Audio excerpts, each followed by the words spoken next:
Holidays-nale, adu namma GT Holidays da. GT Holidays, South India's #1 travel brand. You know you are special when you're with GT Holidays. Thallakulam எலும்பு roast, market mutton நெஞ்சு chops, Simmakkal வெங்காய குடல், விளக்குத்தூண் ஜிகிர்தண்டான்னு மதுர உணவுகளை சாப்பிட பாண்டி பஜார் பசும்பொன் ரெஸ்டாரண்ட்டுக்கு வாங்க. நல்ல வெரைட்டியா ருசியா சாப்பிடலாம். எல்லோருக்கும் டிடி என்ன சார் மறுபடி யூடியூப்ல வைரல் வீடியோ வந்துருமா? கேக்குது. கொடுக்க மாட்டோம். ஜோக்ஸ் அபார்ட், இந்த ஒரு பொதுவாக ஒரு எர்த்குவேக் நடந்தால் ஒரு நாள் ஒரு நியூஸ் வரும், பேப்பரில் வந்து ஒரு துண்டு நியூஸோ ஒரு நியூஸ் வரும், அடுத்த நாள் மறந்துடுவாங்க. ஆனால் விஷாலோட நடுக்கம் வந்து வேர்ல்டு வைடு ரீச் ஆகி உங்களால் வந்து எனக்கு வேர்ல்டு வைடு வந்து எனக்கு வந்து விஷால் நல்லா இருக்கணும், விஷால் மறுபடியும் வந்துடணும், விஷால் ஹெல்த்துக்கு என்ன பிரச்சனை, விஷால் இப்படி பார்த்ததே கிடையாது, விஷால் மறுபடி ஹீ ஷுட் கம் பேக் அப்படின்னு world wide, I am not joking, world wide surgeons, judges, IAS officers, IPS officers, income tax officers, கேனடாலேருந்து சம்மந்தமே இல்லாமல், யூஎஸ்லேருந்து சம்மந்தமே இல்லாமல் சினிமா பார்க்காத ஒரு கூட்டம் என்னாச்சு விஷாலுக்கு, விஷாலோட health, he should come back இப்படி பார்த்ததே கிடையாது, நிறைய பேர் கண்ணீர் விட்டுருக்காங்க, they have cried for me. அந்த ஒரு நிகழ்ச்சியில் நான் இருக்கும்போது, அந்த நிகழ்ச்சி முடிஞ்சதுக்கப்புறம் ஒரு விஷயம் நான் உணர்ந்தேன். ஒரு விஷயம், எத்தனை பேர் என்னை நேசிக்கிறாங்க, நேசிக்காதவங்க என்னை நேசிக்க ஆரம்பித்தாங்க, பிடிக்காதவங்க என்னை பிடிக்க ஆரம்பித்தாங்க, நடிக்காதவங்க எனக்கு வந்து ஊக்கம் கொடுத்தாங்க, பொதுமக்கள் வந்து சம்பந்தமே இல்லாமல் வந்து ஒரு கோயில் வாசலில் பூக்காரி அம்மா கேட்டுச்சு, தம்பி உடல்நிலை நல்லா இருக்கான்னு. நல்லா இருக்குமான்னு.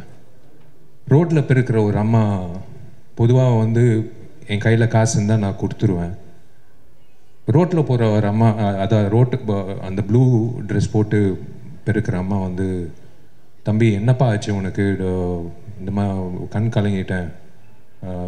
இது வந்து உண்மையிலே நான் வீடு வீடாக போய் கேட்டிருந்தா என்னை பிடிக்குதான்னு கேட்டிருந்தா கூட ஒரு இட்ஸ் நாட் பாசிபிள். 40 வருஷம் ஆனால் கூட இட்ஸ் நாட் பாசிபிள். ஆனால் உலகம் முழுக்க எல்லாரும் வந்து விஷால் நல்லா திரும்ப வரணும் அப்படின்னு எதிர்பார்த்தாங்க பாருங்களேன். எனக்கு அதான் என் அண்ணன், நான் எப்பவுமே உரிமையோட சொல்கிறது, என் டார்லிங் குஷோட புருஷன், என் அண்ணன் சுந்தர் சார்லேருந்து ஆர்யா, அவன் வந்து I don't know, I was in tears. எல்லாருக்கும் நண்பர்கள் இருப்பாங்க, இப்படி ஒரு நண்பன் கிடைக்கிறது வந்து ஒரு பாக்கியம். நான் ஏதோ ஒரு இடத்துல ஏதோ ஒரு புண்ணியம் செஞ்சுருக்கேன், அவனை வந்து ஒரு நண்பனாக கிடைச்சது. வாசுகிக்கு நான் வந்து கடமைப்பட்டிருக்கேன். உண்மையிலேயே சொல்கிறேன், அந்த ஃபங்க்ஷனில் வந்து doctors told me not to go for the function.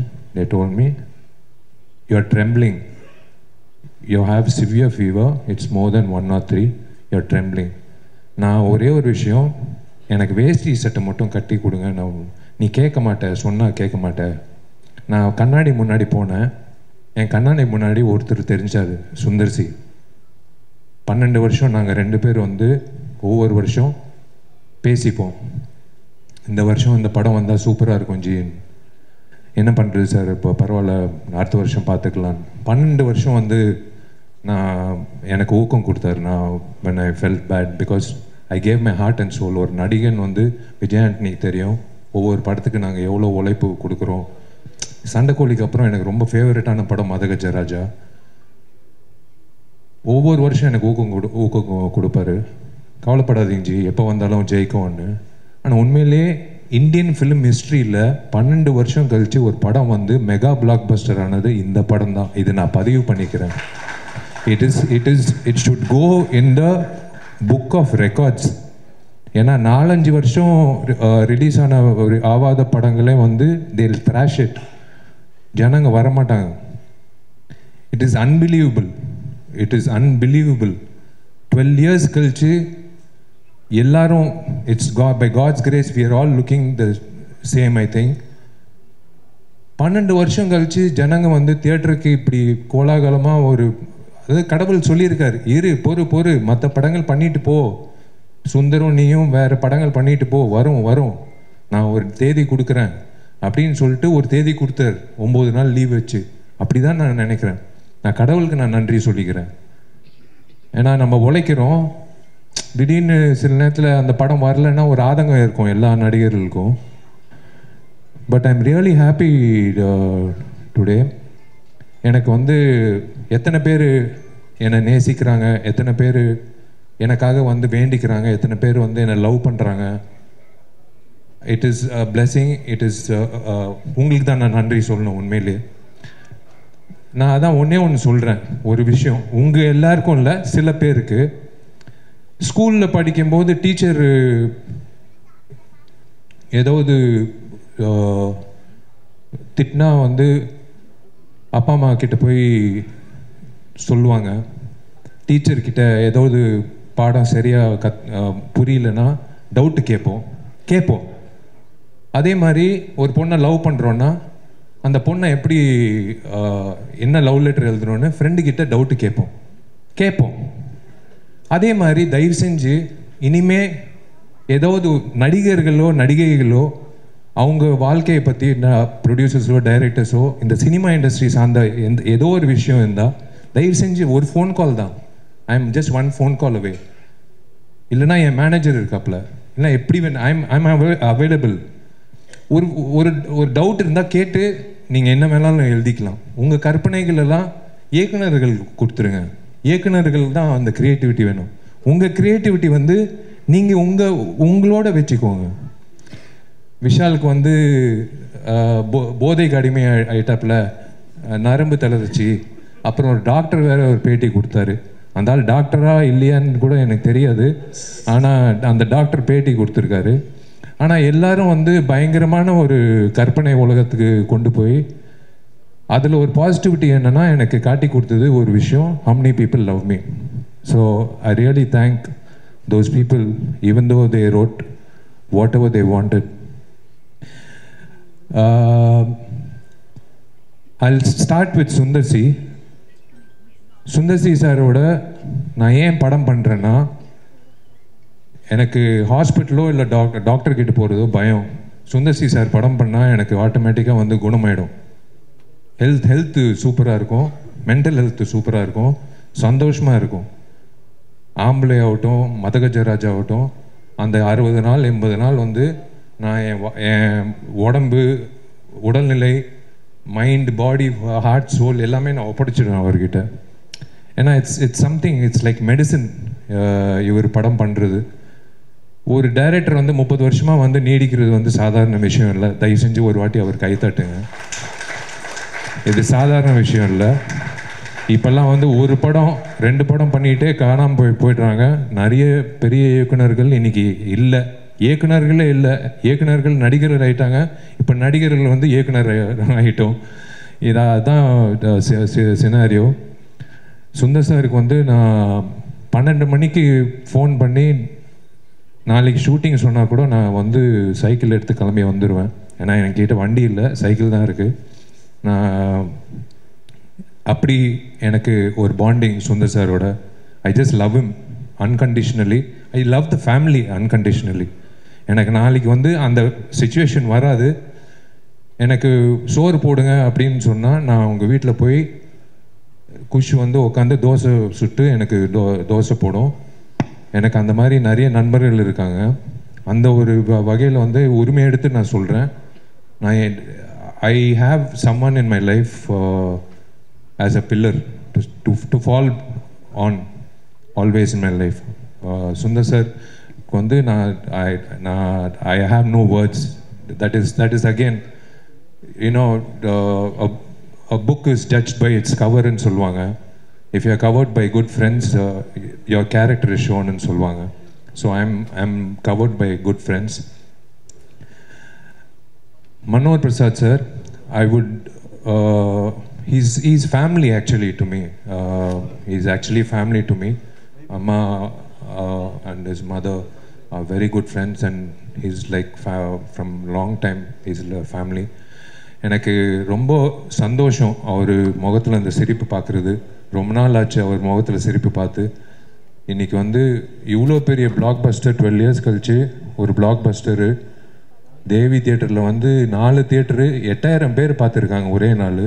சான்ஸே இல்லை. இதெல்லாம் வந்து நான் உண்மையிலே பெரிய விஷயம். அந்த இன்னைக்கு வந்து ரிப்போர்ட் வர்றதெல்லாம் பார்க்கும்போது ரொம்ப சந்தோஷம். So I thank Manohar Prasad sir.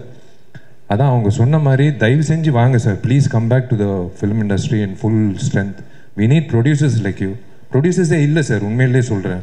பயமாக இருக்குது, எந்த ப்ரொடியூசர் டேட்டு கொடுக்குறதுக்கு பயமாக இருக்குது.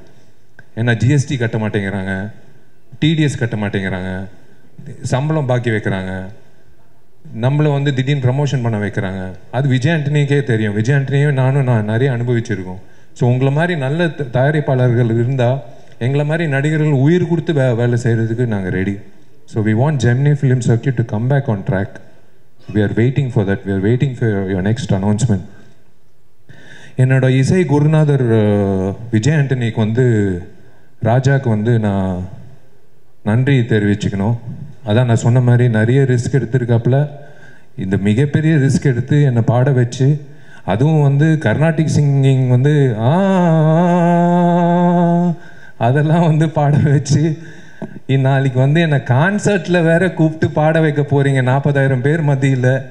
அதெல்லாம் எப்படி தான் உங்களுக்கு மனசு வருதுன்னு எனக்கு தெரில. எந்த தைரியத்தில் பண்ணுறீங்கன்னு எனக்கு தெரில. எனக்கே புரியல. நாளைக்கு ஜாக்கெட் போடணும், நாளைக்கு வந்து பயங்கர ஷைனி ஜாக்கெட்னா, யோ நான் என்ன மைக்கேல் ஜாக்சனா இல்லை என்ன?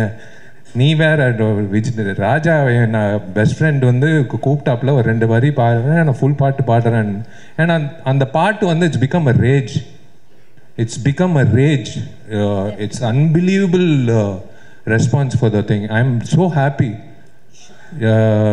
அதான் யாரோ சொன்னாங்க, ராஜா சொன்னாப்புல நாளைக்கு ஏஆர் ரஹ்மான் சார் கூப்பிட்டாருன்னா அது அவர் ரிஸ்க்கு. நாளைக்கு வந்து அடுத்த கான்சர்ட் ஒன்று, இந்த மாமியார் கேரக்டர் மேடம் இருக்காங்க, அவங்களோட ப்ரெசன்ஸ் அங்கிட்ட ஒருத்தன் ஃபைட் பண்ணிட்டு இருக்கான், இங்கே வந்து பொண்ணுங்களோட நின்றுட்டு இருக்கான் அப்படின்ட்டு அவங்களும் சந்தானம் காம்பினேஷன் வந்து தமிழ்நாட்டில் ஃபேமஸ் மாமியார் அவங்க தான். உண்மையிலேயே வந்து ரொம்ப சந்தோஷம். அண்ட் தேங்க்ஸ் ராஜா. இந்த சாங்ஸ் வந்து பெரிய தூணாக இருக்குது இந்த படத்தோட வெற்றிக்கு. ஒரு முழுமையான கமர்ஷியல் என்டர்டெய்னருக்கு சாங்ஸ் ரொம்ப முக்கியம், பேக்ரவுண்ட் ஸ்கோர் ரொம்ப முக்கியம். நீ எனக்காக பண்ணியா இல்லை வந்து படத்துக்காக பண்ணியான்னு தெரில. நம்ம காலேஜில் வந்து ஃபஸ்ட்டு கம்போசிங் நடத்தினோம் ஹாஸ்டலில் 1994-5 அதுக்கப்புறம் வந்து 2012 கம்போசிங். உண்மையாக எனக்கு ரொம்ப சந்தோஷம் உங்களோட வளர்ச்சி. இன்றைக்கி வந்து ஜேர்னலிசம் வந்து மாறிடுச்சு. மாஸ்காம் எல்லாம் படித்து இன்டர்ன்ஷிப் எல்லாம் பண்ணி ஒரு ஜேர்னலிஸ்டாக வரணும் அப்படின்லாம் இல்லை. சும்மா ஒரு ஆண்ட்ராய்ட் ஃபோனு, ஒரு மைக்கு, அவங்க ஒரு ஜேர்னலிஸ்ட்டு. யூடியூப்பில் வந்து ஒரு வீடியோ போட்டுடுறாங்க. ஏன்னா யூடியூப்பில் காசு வருது வீடியோ போட்டால், அதுவும் நெகட்டிவாக போட்டால் இன்னும் காசு வருது. ஸோ விஷால் வந்து ஒரு 10 குழந்தைங்களுக்கு சாப்பாடு போட்டான் அப்படின்னா வராது. விஷால் வந்து இந்த பொண்ணோட வந்து கிறிஸ்மஸ் டைமில் ஒரு வீடியோ போட்டோம், அது அவ்வளோ வைரல் ஆயிடுச்சு. விஷாலோட கேர்ள் ஃப்ரெண்ட் வந்து கொரியனா இல்லை ஸ்பானிஷா இல்லை அமெரிக்கனா அப்படின்னு வந்து ஒரு பயங்கர டிபேட் நடந்தது, பயங்கர வைரல் ஆயிடுச்சு. இதுதான் இன்னைக்கு இருக்கிறது. ஆனால் இன்னைக்கு தேவராஜ், அனுபமா, எல்லாரும், மீனாட்சி சுந்தரம், எல்லாரும் நான் பார்க்குற, சாரி நான் நிறைய பேர் நான் சொல்ல முடியல, பட் நீங்கள் வந்து என்னோட பயணிச்சிருக்கீங்க 19 வருஷம். நீங்கள்லாம் வந்து தப்பாக எழுதுனா கூட நான் உங்களுக்கு தான் பயந்து நான் படம் பண்ணுறேன். நீங்கள் வந்து கொடுத்த ஊக்கம் தான் நான் வந்து 20 இயர்ஸாக இந்த ஸ்டேஜில் நான் நிற்கிறேன்.